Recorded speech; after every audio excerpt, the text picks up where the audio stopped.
Salut les Drops, on se retrouve de nouveau avec Rémi. Alors Rémi, pourquoi tu m'as amené ici? C'est un peu un clin d'œil que je voulais faire. En fait, on est toujours au pied de la montagne basque. Derrière nous, on a le mont Baïgoura. Et derrière lui, je pense pas que ça se verra à la caméra, mais tout au fond là-bas, on a une petite pointe qui est le mont Artsamendi. Et Artsamendi en basque, ça veut dire quoi?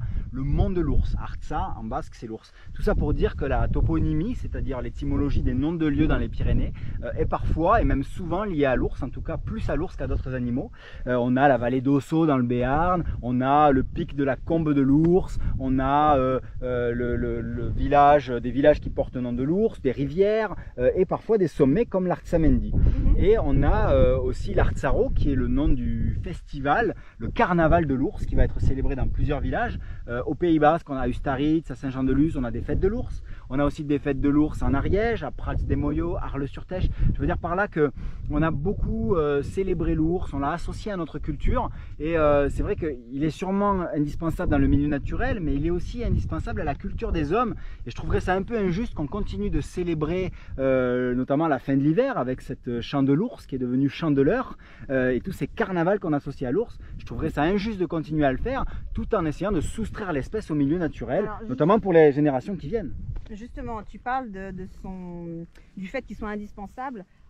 En quoi il est indispensable à l'homme et à cette région plus particulièrement? Alors, au milieu naturel, avant tout, l'ours, c'est donc un végétarien omnivore opportuniste qui s'intéresse un peu à la viande de temps en temps, on le sait, qui va vraiment contribuer à l'équilibre du milieu, par exemple en ouvrant les fourmilières et en permettant aux oiseaux insectivores de venir se nourrir, aussi en mangeant des fruits et des baies, disséminer des graines. Par exemple, un ours qui se nourrit sur les myrtillers va disséminer les graines de myrtille dans les montagnes. On appelle ça la zoochorie. Donc l'ours est une espèce de transporteur de végétaux. Il va aussi, par exemple, quand il sort un poisson de l'eau, l'enterrer souvent pour le finir plus tard. Et ça va servir de substrat, d'engrais naturel à la forêt. Voilà, il y a plein de fonctions biologiques de l'ours et d'avantages pour le milieu naturel qui sont à reconnaître. Il y a aussi le fait que l'ours est aussi un prédateur opportuniste et va un peu déranger les troupeaux d'herbivores sauvages qui vont avoir moins de pression sur la forêt parce qu'ils sont obligés de circuler. Ouais, alors justement, tu m'as dit tout à l'heure que 80% de la population pyrénéenne est OK pour la réintroduction de l'ours. Comment tu vois ça, toi? Est-ce que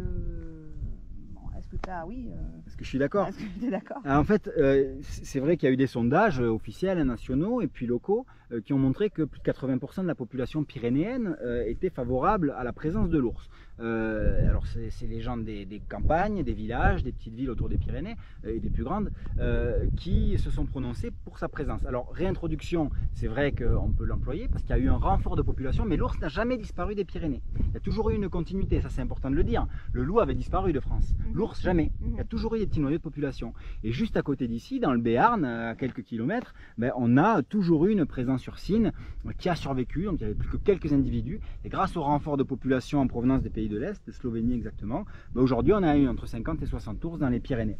Et voilà, donc moi je pense qu'il faut écouter la voix de tout un chacun et qu'on n'est pas tout puissant pour décider de la présence ou de l'absence d'un élément dans l'écosystème. Il faut apprendre à vivre avec. Il ne faut pas oublier que c'est la montagne à l'équilibre qui nous permet de vivre, de nous nourrir, d'élever des animaux et de survivre en ces lieux.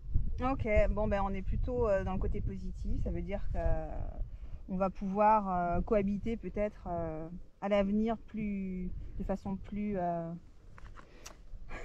harmonieuse. Plus harmonieuse, ouais. C'est vrai que d'un point de vue culturel comme naturel, l'ours est un pilier de l'identité pyrénéenne. Après, moi je ne suis pas là pour porter la voix de pro ou d'anti, je suis là pour la troisième voie. Je pense qu'il est important de cohabiter avec le sauvage tout en reconnaissant la violence de certains écosystèmes. La montagne, c'est pas un milieu qui cuit les petits oiseaux, c'est difficile de voisiner avec les prédateurs, c'est difficile de vivre en ces lieux tout court. Donc il faut aussi, si on est pro-humain, réintégrer l'homme à la biodiversité parce que c'est notre place et aussi protéger le pastoralisme, protéger les activités humaines, tout ça en réapprenant à cohabiter avec un animal comme l'ours qui est intelligent, qui est adaptable et qui est un peu filou parfois. Donc il faut le connaître, il faut réapprendre à connaître l'animal et réapprendre à voisiner avec lui sans crainte. On ne se fera pas attaquer en randonnée par des ours, les ours ne sont pas des mangeurs d'hommes et il faut réapprendre à cohabiter avec eux.